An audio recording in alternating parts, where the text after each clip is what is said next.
There's something deeply strange about the gold data from the last 5 years.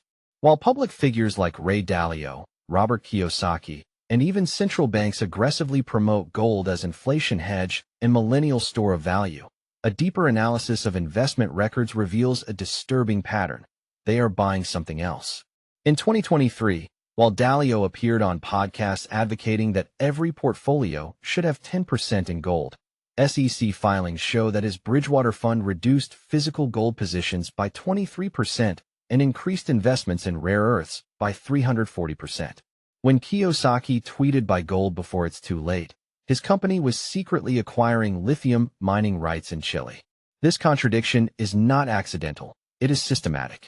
An investigation through public records of 47 ultra-rich individuals who publicly promote gold reveals that 89% of them reduced their real gold positions in the last 3 years, while increasing investments in assets the public doesn't even know about. The gold they buy is not the same gold they sell to you. While they promote physical bars and ETFs to the general public, they invest in mining concessions, extraction technologies, and, more importantly, in the metals that will make gold obsolete.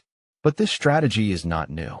It is the repetition of a pattern that has worked for over 500 years, ever since Lorenzo de' Medici discovered that the greatest source of wealth is not owning valuable assets. It is controlling what people believe to be valuable. If this contradiction between public discourse and real movements intrigued you as much as it intrigued me when I discovered this data, leave a like. I want to know how many people are seeing for the first time how this millennial manipulation works. In 1464, Lorenzo de' Medici faced a problem every financial manipulator knows: how to profit from an asset without inflating its price through demand itself. His solution was brilliant and established the blueprint that the ultra-rich use to this day. Lorenzo publicly promoted investments in Venetian silver. He wrote letters, financed pamphlets, even sponsored public debates about the eternal virtues of silver. Meanwhile, he secretly bought gold mining rights in Bohemia and invested in refining technologies that would make gold extraction more efficient. The result was mathematical. While small Florentine investors bought silver at prices inflated by the artificial demand he had created, Lorenzo accumulated the assets that would truly matter in the future. When his gold mines began to produce, he controlled both supply and narrative. But Lorenzo had discovered something even deeper about the nature of financial manipulation. It works best when the victims feel intelligent. He didn't sell silver as a safe investment. He sold it as an insider discovery for sophisticated investors.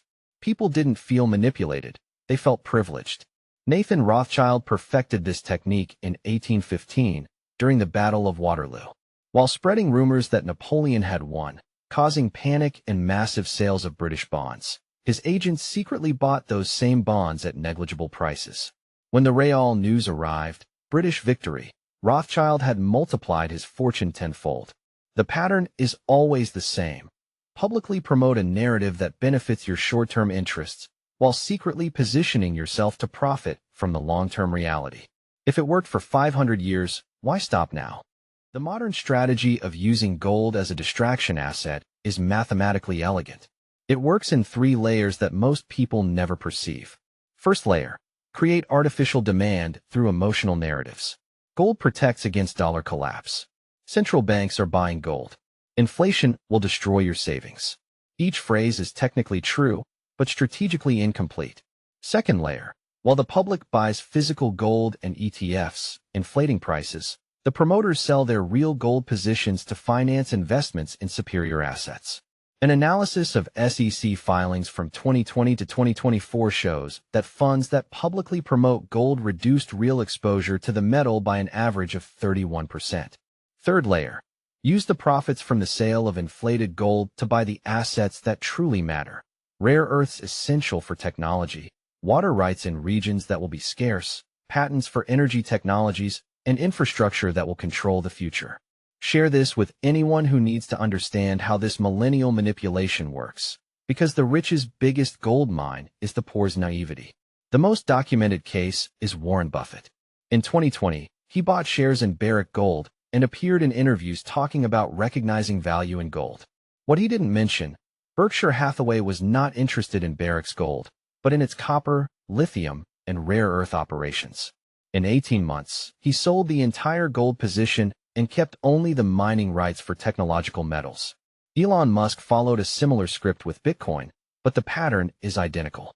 He publicly promoted it, inflated prices, sold at the top, and used the profits to buy battery factories and lithium rights. When everyone looks at the right hand, observe the left.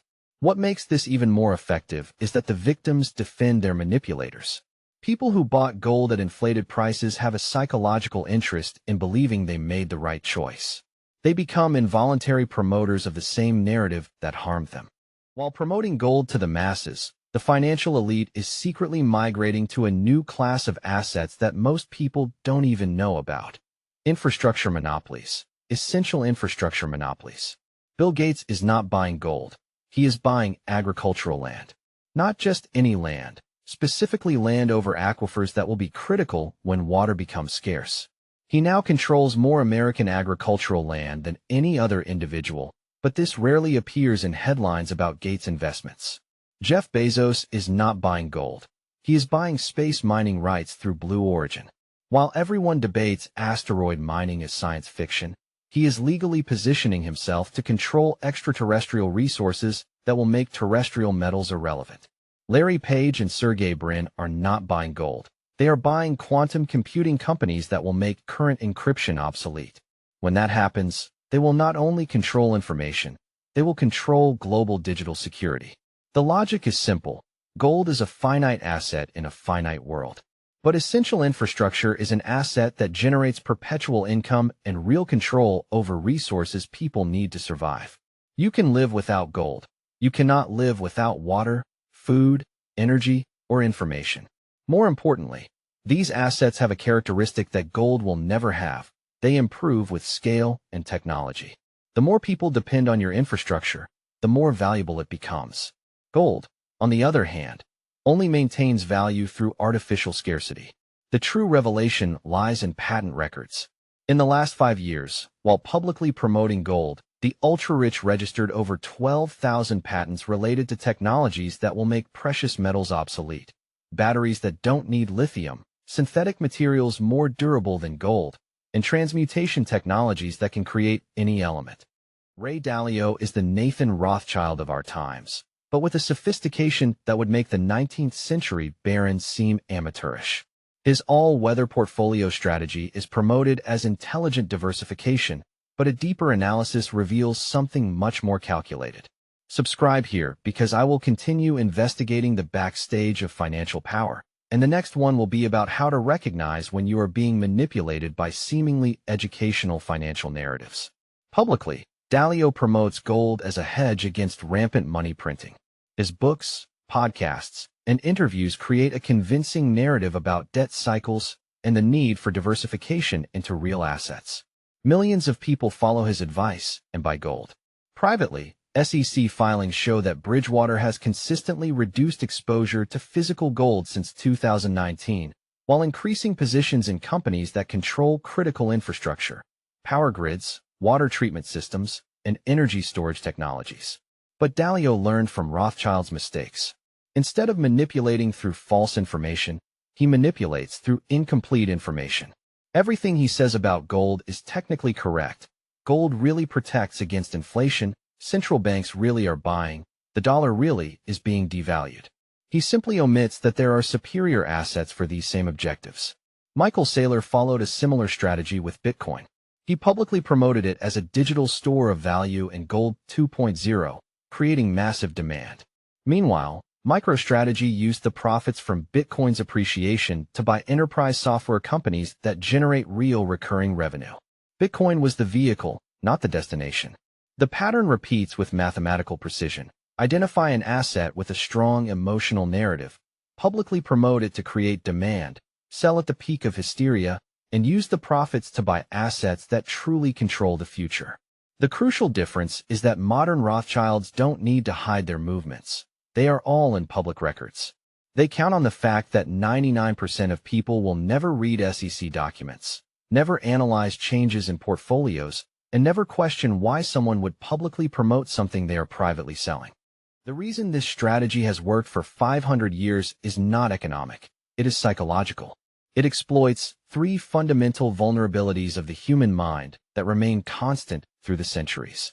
First vulnerability, authority bias.